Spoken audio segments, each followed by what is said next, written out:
Parliament তো হচ্ছে সমস্ত পৃথিবীর সবথেকে বড় পঞ্চায়েত হচ্ছে ভারতবর্ষের পার্লামেন্ট।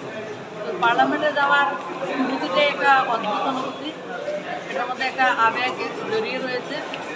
সেন্ট্রাল মিনিস্টারের মাধ্যমে যে পার্লামেন্ট নতুন করে নির্মাণ করা হয়েছে, নতুন ভবনে যাওয়ার জন্য আমরাও মুখিয়ে রয়েছি, কারণ এটার মধ্যে সব এমপিদের জন্য আলাদা আলাদা রুম থাকবে, পরিসর বড় থাকবে সব মন্ত্রীদের জন্য। কারণ বর্তমান যে পার্লামেন্ট রয়েছে জায়গার অনেক সংকুলান কম রয়েছে, তার মধ্যে কিন্তু ক্যাবিনেট মন্ত্রীদেরকে অফিস রয়েছে, এমওএসদের জন্য বা অন্যদেরকে বসার কোনো আলাদা কোনো জায়গা নেই, সেটার মধ্যে সবার জন্য বসার আলাদা আলাদা রুম করা হয়েছে। এক ভব্য এবং দিব্য পার্লামেন্ট আমাদের, সেটা পুরোনোটাও দিব্য এবং ভব্য এবং নতুনটাও আরও বেশি বড় পরিসরে করা হয়েছে। তো যখনই উদ্বোধন হবে তখনই আসবে, ভালো লাগবে সবাই, এবং আপনাদেরকে আমি আমন্ত্রণ করবো, আপনারাও আসবেন।